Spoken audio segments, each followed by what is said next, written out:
Queen के अंदर की बेचैनी हर गुजरते पल के साथ और भी ज्यादा बढ़ती ही जा रही थी। उसे दो स्पेसिफिक बातों ने सबसे ज्यादा परेशान कर रखा था। पहली बात थी उसके बेटे प्रिंस अंडाल और पावरफुल मेज कार्ल लोरेन की मौत, और दूसरी सबसे चिंताजनक बात यह थी कि वो दोनों एल्फ टेम्पल में रिवाइव नहीं हुए थे जैसा कि नॉर्मली उन्हें हो जाना चाहिए था। वो चिल्लाते हुए डिमांड करती है कि उसे बताया जाए कि महल के बाहर आखिर क्या चल रहा है। वो जानना चाहती है कि एनवॉय ग्रुप के बाकी मेंबर्स सेफ हैं या नहीं। तुरंत उसका पर्सनल एड दौड़ता हुआ आगे आता है और उसे जवाब देने की कोशिश करता है। वो क्वीन को एश्योर करता है कि वो अभी जाकर सिचुएशन इन्वेस्टिगेट करेगा, लेकिन क्वीन गुस्से में अपना हाथ झटककर उसे वहीं चुप करा देती है। वो गुस्से में कहती है कि उसके आसपास के सभी लोग पूरी तरह से यूजलेस हैं। क्वीन का दिमाग पिछले हादसों की तरफ चला जाता है। उसे याद आता है जब एक और एनवॉय ग्रुप को सुयांग ने पूरी तरह मिटा दिया था। वो सोचने लगती है कि क्या वही इतिहास खुद को दोहरा रहा है, लेकिन ये ख्याल उसे नामुमकिन लगता है। इस डिसबिलीफ की वजह यह थी कि कार्ल लोरेन के पास डिवाइन आर्टिफैक्ट था, एक ऐसा हथियार जिसकी पावर बेहिसाब थी। वो हैरान थी कि कोई मामूली इंसान आखिर इतनी ताकत कैसे हासिल कर सकता है कि वो कार्ल जैसे पावरफुल शख्स को मार सके। लेकिन तभी उसकी परेशान सोच बीच में ही रुक जाती है। बैटल से बचे हुए कुछ सर्वाइवर्स लड़खड़ाते हुए बुरी हालत में रॉयल चैम्बर के अंदर आते हैं। क्वीन तुरंत उन्हें एक सख्त ऑर्डर देती है। वो हुक्म देती है कि वो बोलें और वहां जो कुछ भी हुआ उसकी एक एक डिटेल रिपोर्ट करें। एक एल्फ जो अभी भी डर से कांप रहा था सारी घटना बताता है। वो एक्सप्लेन करता है कि होली सिटी अलायंस की मीटिंग के बाद वो लोग लांसिया सिटी गए थे। वहां उनका अचानक सामना लूसीफर से हुआ जो एक मिस्टीरियस फिगर के साथ था। लॉर्ड कार्ल लोरेन ने फाइट के दौरान लूसीफर को दबा लिया था, लेकिन उस अननोन फिगर ने प्रिंस अंडाल को मार डाला। इसके बाद कार्ल लोरेन अपने ही एल्फ सोल्जर्स के खिलाफ हो गए। उन्होंने अपनी डिवाइन आर्टिफैक्ट की फुल पावर रिलीज करने के लिए अपने ही सिपाहियों की बलि चढ़ा दी। सर्वाइवर्स ने मान लिया कि इस पॉइंट के बाद उन्हें कुछ नहीं पता कि आगे क्या हुआ। क्वीन उन पर और जोर डालती है ताकि स्पेसिफिक इन्फॉर्मेशन मिले। वो उस मिस्टीरियस आदमी की पहचान जानना चाहती है। सर्वाइवर शर्म से अपना सर झुका लेता है और सच बोल देता है। वो कहता है कि उस फिगर ने एक सीक्रेट टेक्निक से अपनी पहचान छुपा रखी थी, इसलिए कोई भी उसे पहचान नहीं पाया। ये सुनते ही क्वीन का गुस्सा फूट पड़ता है। वो अपने सिंहासन से खड़ी होती है और एक ऐसा क्रशिंग ऑरा रिलीज करती है कि पूरा चैम्बर उस प्रेशर से हिलने लगता है। वहां खड़े एल्व्स डर के मारे कांपने लगते हैं और सर झुका लेते हैं। उनके मुंह से एक शब्द भी नहीं निकलता। क्वीन गुस्से में फुफकारती है कि जो कोई भी लूसीफर के साइड में खड़ा हो सकता है वो कमजोर तो बिल्कुल नहीं हो सकता। उसके दिमाग में बार बार यही सवाल घूम रहा था कि आखिर वो कौन हो सकता है। फौरन वो अपनी प्रीस्टेस मारिता को ऑर्डर देती है कि सेक्रेट ट्री को डिवाइन ऑरेकल के लिए तैयार किया जाए। मारिता बिना किसी हिचकिचाहट के हुक्म मानती है। वो उस विशालकाय पेड़ के सामने अपने हाथ उठाती है और उसकी शक्ति को पुकारती है। उसके बुलाने पर पेड़ से एक पतली सी ग्लोइंग चैनल निकलती है। क्वीन अब एक बेहद गंभीर और फॉर्मल आवाज में बात करती है। वो ऐलान करती है कि वो रॉयल फैमिली के 11 मेंबर्स के खून को एक पावरफुल ऑफरिंग के रूप में इस्तेमाल करेगी। वो डिमांड करती है कि सेक्रेट ट्री उसे सच दिखाए कि आखिर कार्ल लोरेन की मौत कैसे हुई। फिर वो एक धारदार चीज से अपना खुद का हाथ काट लेती है। वो अपने खून को बूंद बूंद करके उस ग्लोइंग चैनल पर गिरने देती है जो पेड़ की तरफ जा रहा था। जैसे ही उसका खून उस मैजिकल चैनल से टच होता है वहां से एक पावरफुल रोशनी फूट पड़ती है। वो रोशनी इतनी तेज थी कि उसने सिग्नल दे दिया कि सेक्रेट ट्री ने उस खूनी बलिदान को स्वीकार कर लिया है और अब वो जाग रहा है। जमीन जोर से हिलने लगती है और पूरा सैंक्चुरी ऐसे कांपने लगता है जैसे किसी एंशिएंट गुस्से से गूंज रहा हो। क्वीन का दिल घबराहट से बैठने लगता है। वो सोचती है कि आखिर एंशिएंट स्पिरिट्स ने ऐसा क्या देख लिया कि सेक्रेट ट्री भी हिल गया। तभी एक भयानक धमाका पूरे चैम्बर को हिला देता है। फोर्स इतनी ज्यादा थी कि दीवारें तक खड़खड़ाने लगती हैं। सेक्रेट ट्री के ठीक सामने रोशनी का एक बड़ा सा सर्कल अचानक दिखाई देता है और एक फूल की तरह खिलने लगता है। ये सर्कल एक ऐसी अंधा कर देने वाली रोशनी निकालता है जो पूरे कमरे में भर जाती है। रोशनी के साथ साथ एक ऐसा क्रशिंग प्रेशर आता है जो बेहद भारी महसूस होता है। इस पावरफुल प्रेशर और अचानक आई हवा की आंधी ने क्वीन और मारिता दोनों को मुश्किल में डाल दिया। वो बड़ी मुश्किल से खुद को खड़ा रख पा रही थीं।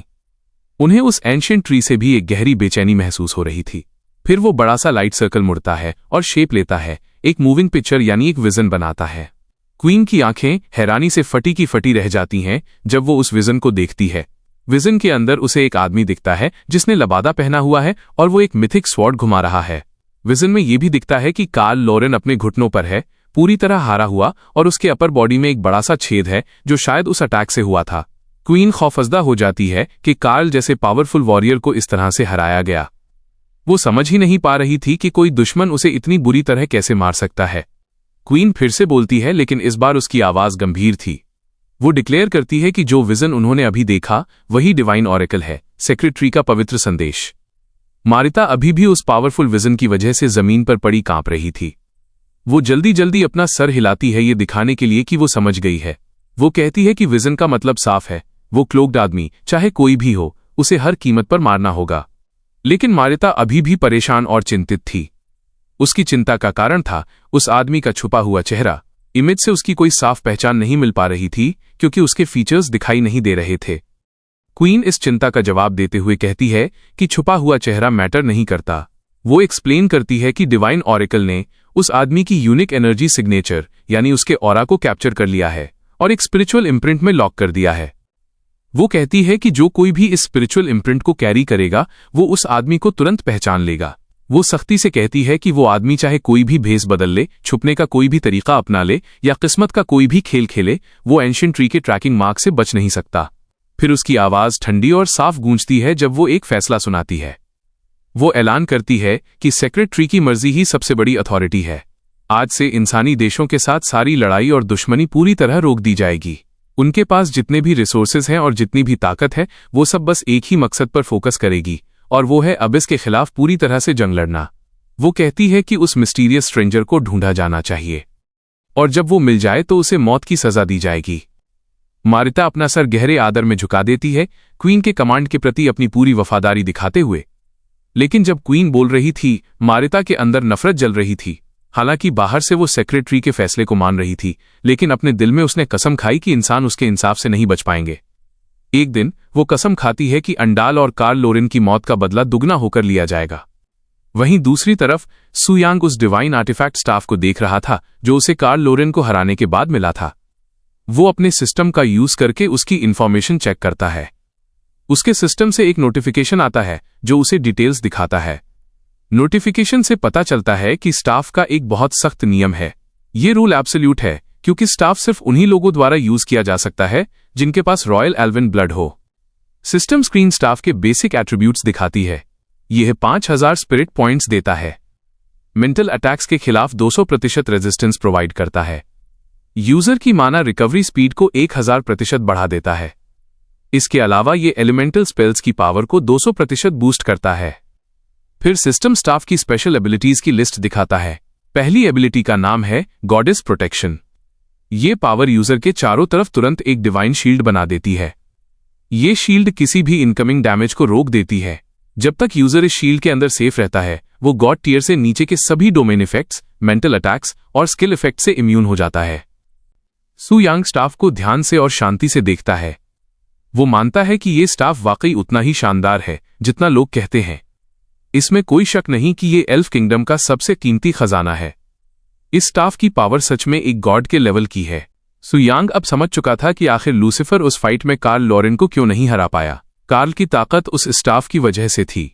लेकिन अब सु यांग के सामने एक बड़ी मुसीबत खड़ी थी, वो रूल जो कहता था कि सिर्फ रॉयल एल्व्स ही इस स्टाफ को यूज कर सकते हैं। पर सु यांग ने सोचा कि अगर कार्ल लोरेन इसे यूज कर सकता था तो जरूर कोई ना कोई तरीका होगा इस रूल को तोड़ने का या बाईपास करने का। सु यांग रियलाइज करता है कि उसे इस प्रॉब्लम का सॉल्यूशन ढूंढना ही होगा। वो स्टाफ लेकर सीधा लिलिथ के पास जाता है। जैसे ही लिलिथ उस स्टाफ को देखती है, वो पूरी तरह जम जाती है, एक स्टैचू की तरह। उसकी आंखें उस स्टाफ की चमक से चुंधिया जाती हैं। उसे उस स्टाफ से एक अजीब सी यादें जुड़ी हुई महसूस होती हैं, जैसे उसने इसे पहले कभी किसी सपने में देखा हो। सु यांग उससे पूछता है कि क्या उसने सच में आज से पहले अपनी फैमिली के इस डिवाइन आर्टिफैक्ट को कभी नहीं देखा। लिलिथ ये सुनकर गहरे सदमे में चली जाती है। वो हैरानी से पूछती है कि क्या ये वाकई एल्फ किंगडम का वही मशहूर खजाना है। वो तुरंत सु यांग पर इल्जाम लगाती है कि उसने इसे चोरी किया है। सु यांग के चेहरे पर एक हल्की सी मुस्कुराहट आ जाती है। वो बड़े ही शांत आवाज में जवाब देता है कि उसने इसे चोरी नहीं किया है। वो एक्सप्लेन करता है कि उसने अपनी खुद की ताकत और पावर का इस्तेमाल करके इस स्टाफ को हासिल किया है। लिलिथ इतनी हैरान होती है कि उसके मुंह से आवाज ही नहीं निकलती। वो सु यांग के शब्दों का मतलब समझ जाती है। उसे एहसास होता है कि स्टाफ पाने के लिए सु यांग ने जरूर कार्ल लोरेन को मार दिया होगा। वो डरते हुए कहती है कि उसे विश्वास करना मुश्किल हो रहा है कि सु यांग ने ऐसा किया। सु यांग सीधे शब्दों में कन्फर्म करता है कि हाँ, ये सच है। फिर वो उससे पूछता है कि क्या वो कोई ऐसा तरीका जानती है जिससे स्टाफ की रेस्ट्रिक्शंस को हटाया जा सके ताकि वो इसे यूज कर पाए। लिलिथ ध्यान से सोचती है, अपनी पुरानी यादों को टटोलती है। उसे एक बहुत पुरानी किताब की एक स्पेसिफिक लाइन याद आती है। उस एंशिएंट टेक्स्ट में साफ लिखा था कि सिर्फ वही लोग जिनके पास रॉयल एल्फ ब्लड है वही इस आर्टिफैक्ट की ट्रू और फुल पावर को अनलॉक कर सकते हैं। इस ख्याल को फॉलो करते हुए वो अपनी हथेली को स्टाफ के धारदार किनारे पर जोर से दबाती है। उसकी हथेली से खून की कुछ बूंदें टपक कर स्टाफ की सतह पर गिरती हैं। इस जख्म के दर्द से उसकी आंखें आंसुओं से भर जाती हैं। सु यांग ये देखता है और चिंता जताता है, पूछता है कि क्या वो ठीक है। लिलिथ जल्दी से अपना सर ऊपर नीचे हिलाती है, ये बताने के लिए कि वो बिल्कुल ठीक है। लेकिन तभी स्टाफ के अंदर एक पावरफुल और अचानक बदलाव आता है। सु यांग की नजर एकदम तेज और फोकस हो जाती है। वो समझ जाता है कि ये लिलिथ के कर्स्ड ब्लड लाइन का असर है। पता चलता है कि उसका खून इतना मनहूस और श्रापित है कि वो उस डिवाइन आर्टिफैक्ट को ही डैमेज कर रहा है। सु यांग पूरी तरह शॉक हो जाता है जब वो देखता है कि स्टाफ के पावर लेवल्स और एट्रीब्यूट्स नीचे गिरने लगे हैं। देखते ही देखते बस एक ही पल में स्टाफ की टोटल पावर में से लगभग 10% गायब हो जाती है। चिंता के मारे उसका सीना भारी होने लगता है। उसके माथे पर पसीना आने लगता है। पावर का ये नुकसान बेहद बड़ा और सिग्निफिकेंट था। लिलिथ शर्मिंदा होकर जमीन की तरफ देखने लगती है। वो धीरे से माफी मांगती है कि उसका इरादा स्टाफ को डैमेज करने का या कोई मुसीबत खड़ी करने का बिल्कुल नहीं था। सु यांग बस उसे देखकर मुस्कुराता है। वो अपना हाथ आगे बढ़ाकर बड़े प्यार से उसके सर पर हाथ फेरता है। वो उसे दिलासा देता है कि सब कुछ ठीक है। वो कहता है कि चाहे कुछ भी हो जाए वो उसे हमेशा सेफ रखेगा। लेकिन अपने दिमाग के अंदर उसकी आंखें सिकुड़ कर तेज हो जाती हैं।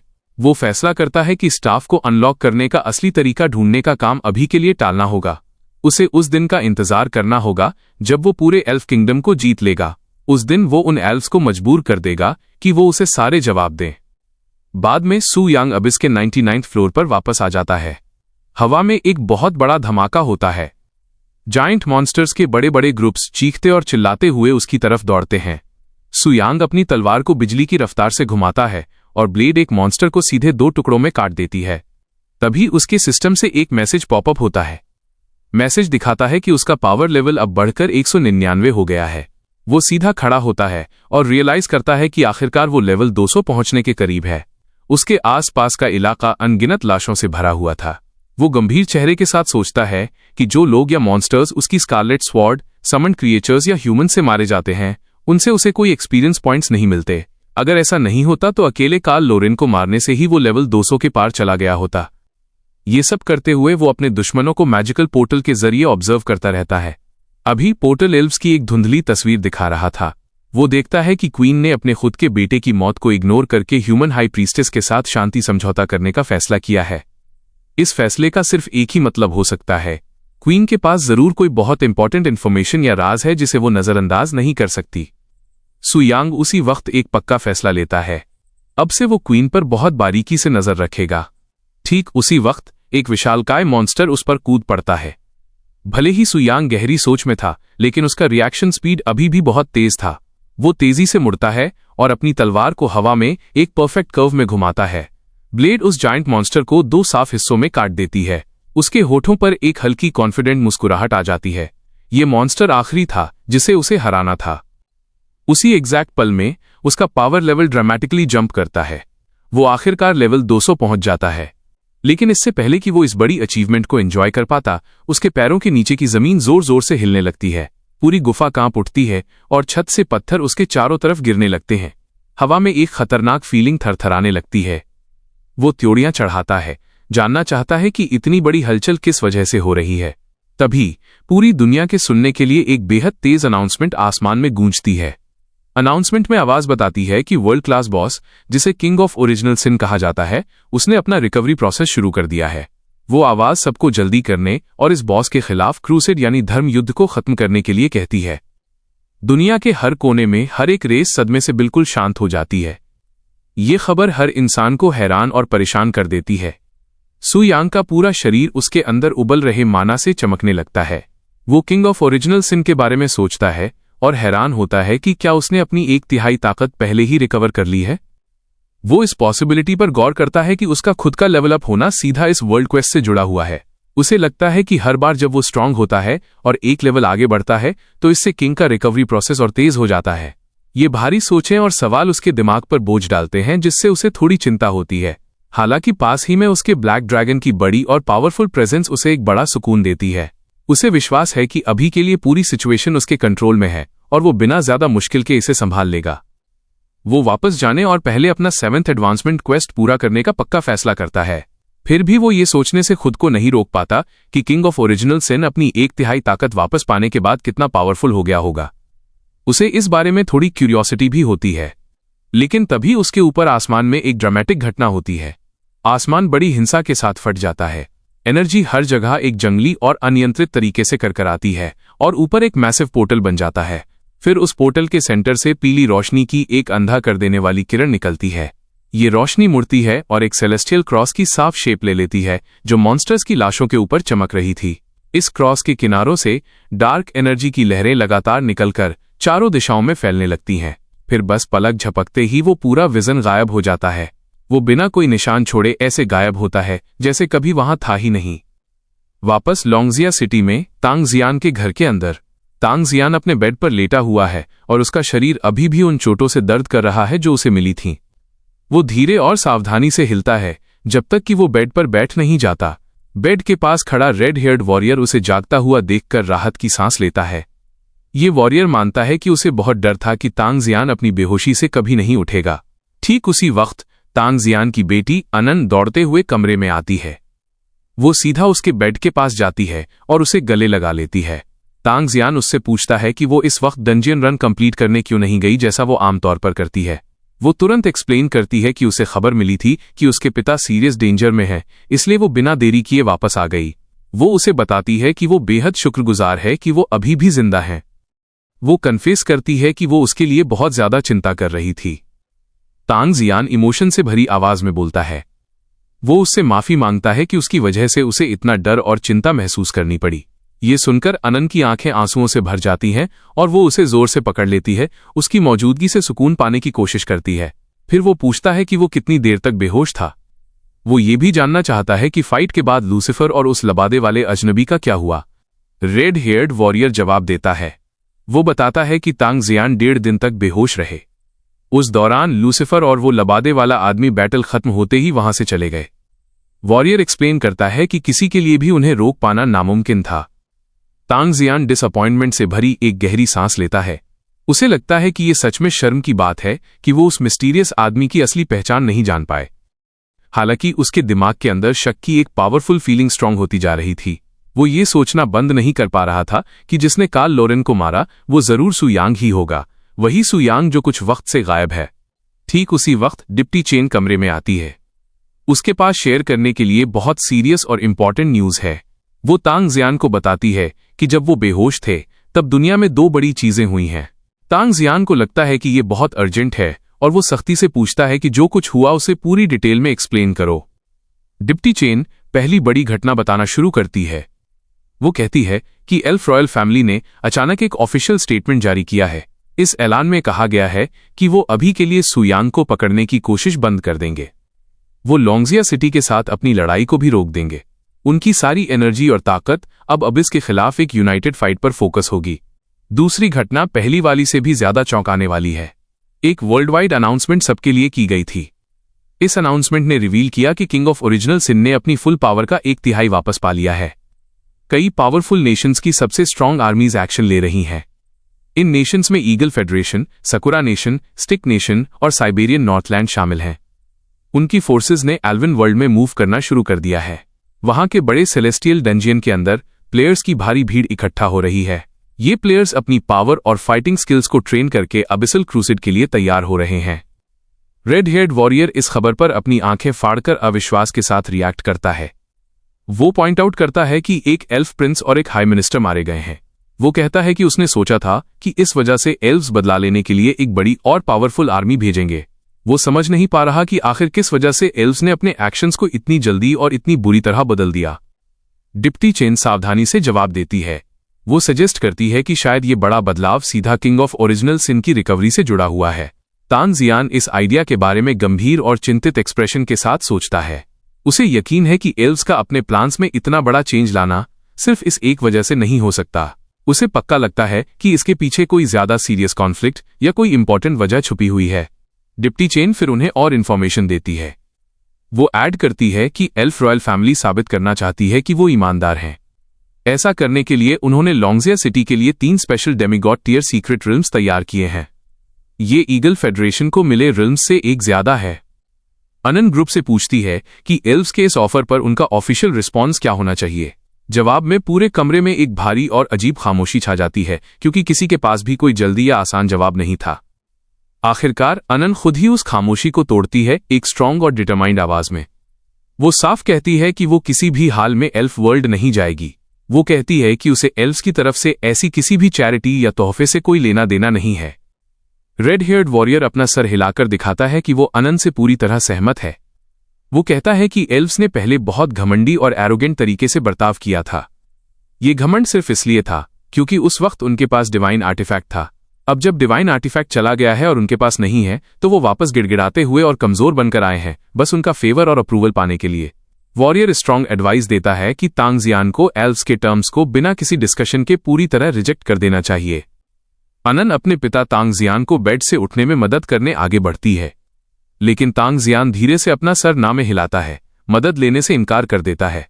वो कहता है कि इस क्रिटिकल टाइम पर उन्हें इतनी छोटी सोच नहीं रखनी चाहिए, क्योंकि आने वाले वक्त में एक बहुत बड़ा और खतरनाक खतरा उनका इंतजार कर रहा है। वो अनन को सीधा बोलता है कि उसे तुरंत तैयार हो जाना चाहिए। वो एक्सप्लेन करता है कि सिचुएशन की मांग के हिसाब से वो एल्फ वर्ल्ड ट्रैवल करेंगे। अनन इस फैसले के खिलाफ स्ट्रांग इमोशन और कड़वाहट के साथ बहस करती है। वो अपने पिता को याद दिलाती है कि वो अभी अभी उन्हीं दुश्मनों से बुरी तरह हार कर रिकवर हुए हैं। तांगजियान अपने रोब को हाथ से कसकर पकड़ता है और उसकी आवाज ठोस स्टील जैसी सख्त हो जाती है।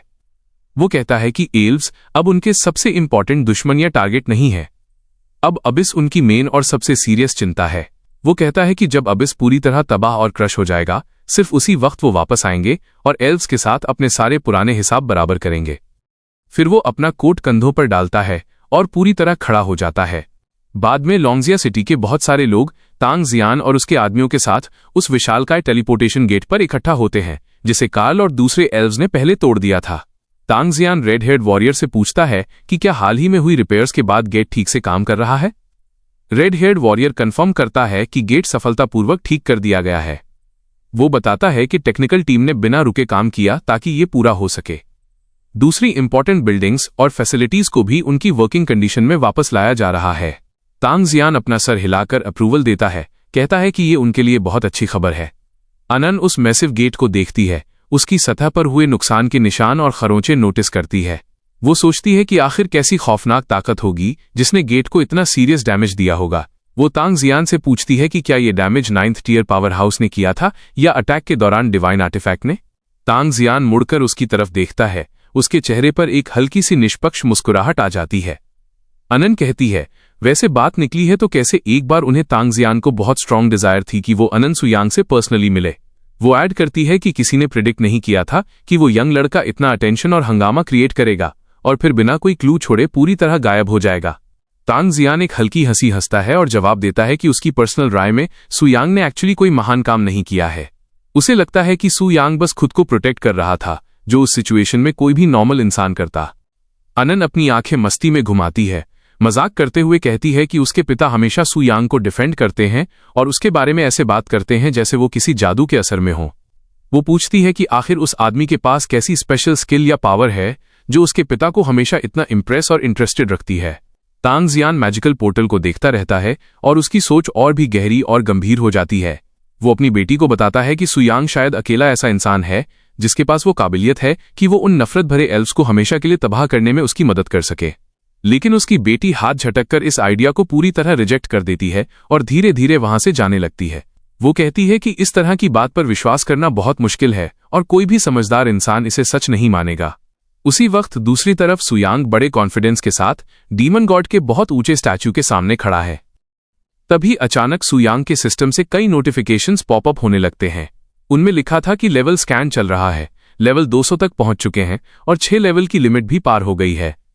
अब जॉब चेंज क्वेस्ट जारी किया जा रहा है। अगले नोटिफिकेशन में सिस्टम उसे 5 star 7th job change quest देता है। इस क्वेस्ट का नाम था the dragon feast of the demon arch Lord. इस मिशन का लक्ष्य बहुत साफ और सीधा था। डीमन आर्च लॉर्ड जो अबिस के 100वें फ्लोर पर रहता है, वो एक बड़ी दावत रख रहा है। सु यांग को अकेले काम करते हुए 7th टियर के एक जायंट ड्रैगन का शिकार करना होगा। फिर उसे उस ड्रैगन के दिल को उसके शरीर से निकालकर बिना किसी देरी के उस दावत में पहुंचाना होगा। सु यांग हल्का सा हंसता है क्योंकि उसे एक इत्तेफाक दिखाई देता है। पता चलता है कि उसकी डेवोरर ड्रैगन ग्रेट स्वॉर्ड को भी अपनी और ज्यादा पावर अनलॉक करने के लिए एक 7th टियर जायंट ड्रैगन के दिल की ही जरूरत है। वो एक ही क्वेस्ट के साथ 2 अलग अलग मकसद पूरे कर सकता है, जो काम करने का एक बहुत ही एफिशिएंट तरीका है। लेकिन उसके चेहरे से मुस्कुराहट बहुत जल्दी गायब हो जाती है। उसे एहसास होता है कि ह्यूमन हाई प्रीस्टेस बिंग की मदद के बिना उसके पास ह्यूमन वर्ल्ड में किसी जायंट ड्रैगन के सीक्रेट रिल्म को ढूंढने का कोई आसान तरीका नहीं है। इस वजह से उसके पास सिर्फ एक ही रास्ता बचता है और वो है ड्रैगन नेशन जाना। और ड्रैगन नेशन जाने वाला अकेला टेलीपोर्टेशन गेट एल्फ किंगडम की टेरिटरी के अंदर है। इसका मतलब यह है कि ड्रैगन नेशन पहुंचने के लिए उसे पहले ह्यूमन वर्ल्ड के टेलीपोर्टेशन गेट से सफलतापूर्वक गुजरना होगा। अभी उस गेट के स्ट्रक्चर की रक्षा एल्व्स कर रहे हैं और वो एल्विन गार्ड्स पावरफुल हैं, शायद 6th टियर या 7th टियर की स्ट्रेंथ वाले। फिर भी उनका पावर लेवल इतना ज्यादा नहीं है कि सु यांग उसे संभाल न सके या हरा न सके। वो चलना शुरू करता है, लेकिन फिर एक पल के लिए रुक जाता है क्योंकि उसका दिमाग पूरी सिचुएशन के बारे में ध्यान से सोचने लगता है।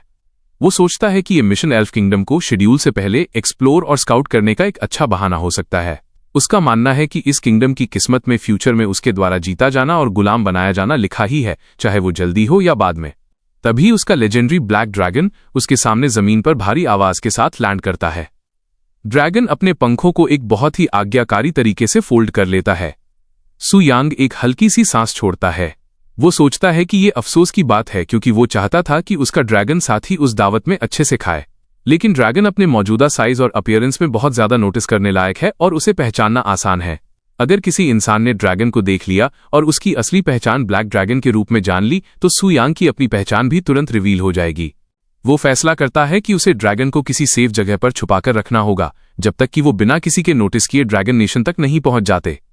ब्लैक ड्रैगन अपना सर एक बहुत ही आज्ञाकारी तरीके से झुका लेता है। सु यांग उसे उसके अच्छे बर्ताव के लिए इनाम के तौर पर धीरे से थपथपाता है।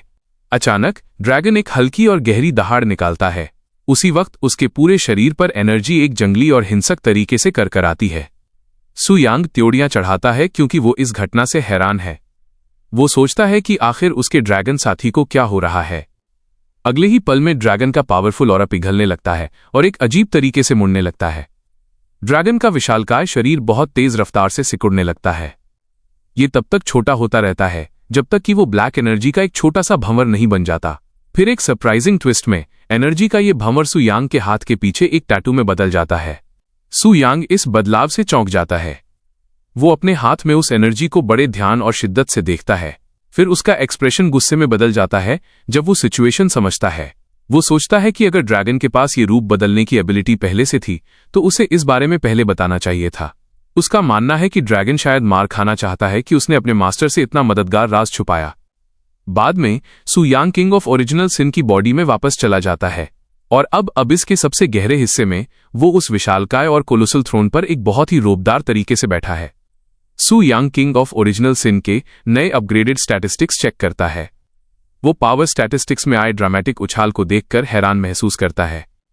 अब किंग ऑफ ओरिजिनल सिन के रूप में एक्ट करते हुए सु यांग इस डेवलपमेंट पर गौर करता है। वो नोट करता है कि सिर्फ एक लेवल की रिकवरी कंप्लीट होने पर ही पावर इतनी ड्रामेटिक तरीके से बढ़ गई है। वो सोचता है कि अपनी फुल पावर और पीक कंडीशन में इस फॉर्म की ताकत ज्यादातर जीवों के लिए इमेजिन करना भी नामुमकिन होगा। लेकिन वो मानता है कि प्योर फिजिकल स्ट्रेंथ से ज्यादा इंपॉर्टेंट किंग ऑफ ओरिजिनल सिन की अथॉरिटी है दूसरे क्रिएचर्स पर। तभी सिस्टम से एक और नोटिफिकेशन पॉपअप होता है जो सु यांग को एक इंपॉर्टेंट चेंज के बारे में बताता है। नोटिफिकेशन कहता है कि किंग ऑफ ओरिजिनल सिन का स्पेशल इफेक्ट एक बहुत ही सिग्निफिकेंट तरीके से बदल गया है। सिस्टम साफ एक्सप्लेन करता है कि डार्क ओरिजिन पावर का एक हिस्सा यूज करके किंग ऑफ ओरिजिनल सिन अब अबिस के किसी भी फ्लोर के किसी भी बॉस या लॉर्ड को रिवाइव कर सकता है और इन पावरफुल बींग्स को जिंदा वापस लाने की कोई लिमिट नहीं है कि कितनी बार किया जा सकता है। सु यांग की आंखें एक्साइटमेंट की एक चमकदार फीलिंग से जगमगा उठती हैं। वो साफ समझ जाता है कि अब इस पावरफुल एबिलिटी के लिए कोई टाइम रेस्ट्रिक्शन नहीं है। उसे एहसास होता है कि जब तक उसके पास काफी मात्रा में डार्क ओरिजिन एनर्जी है वो लॉर्ड्स ऑफ सिंस को बार बार जिंदा कर सकता है। वो उन्हें बिना रुके बार बार रिवाइव कर सकता है। वो जानता है कि ये नया बदलाव उसकी ओवरऑल पावर में एक बहुत बड़ा सुधार दर्शाता है। आने वाली सभी लड़ाइयों के लिए जिनका वो सामना करेगा, ये नई एबिलिटी उसकी स्ट्रेटजीज और प्लान्स के लिए बिल्कुल परफेक्ट है। वो अपनी उंगलियों में से एक को झटके से हिलाता है और डार्क ओरिजिन एनर्जी उसके चारों तरफ इकट्ठा हो जाती है। हवा में एक तेज रोशनी झिलमिलाती है, फिर ये रोशनी खुद को कसकर एक ग्लोइंग सर्कल शेप में खींच लेती है। सु यांग कहता है कि अब वो अपना एक पुराना वादा निभाएगा। वो किंग ऑफ रैथ सैमुअल को समन करेगा ताकि वो आकर एक बार फिर उसके साइड में खड़ा हो सके। अगले ही सेकंड सिस्टम इस एक्शन को कंफर्म करता है और किंग ऑफ रैथ सैमुअल के रिवाइवल का ऐलान करता है। ये भी बताता है कि इस समनिंग के लिए 7 units of dark origin power खर्च हुई हैं। हरे रंग के थ्रोन्स में से एक थ्रोन स्ट्रॉन्ग और फियर्स एनर्जी के साथ कर आता है और उस थ्रोन पर एक बहुत लंबा वुल्फ लाइक बीस्ट प्रकट होता है। उसका शरीर माना कि एक बेहिसाब मात्रा से भरा हुआ है। वो जानवर किंग ऑफ ओरिजिनल सिन के सामने एक रिस्पेक्टफुल तरीके से अपना सर नीचे झुका लेता है। उसकी आवाज गहरी है और बोलते वक्त बहुत वफादार लगती है। वो कहता है कि अपने किंग की परमिशन से सैमुअल उनके लिए मरने को भी तैयार है अगर हालात ऐसी कुर्बानी मांगे। King of original sin Samuel को अपने कमांड्स देता है और ऑर्डर करता है कि अब से उसे उसके प्रॉक्सी सु यांग को फॉलो करना होगा। वो ऐड करता है कि सैमुअल को बिना कोई सवाल पूछे प्रॉक्सी के हर ऑर्डर को मानना होगा और क्रूसेड में एल्फ किंगडम के खिलाफ मार्च को लीड करना होगा जैसा उसे डायरेक्ट किया जाए। जवाब में सैमुअल की आंखें डिटर्मिनेशन की स्ट्रांग फीलिंग से जल उठती हैं और वो तुरंत अपना सर एक बार फिर झुका लेता है, ये दिखाने के लिए कि वो अपने किंग द्वारा दिए गए कमांड को स्वीकार करता है और समझता है।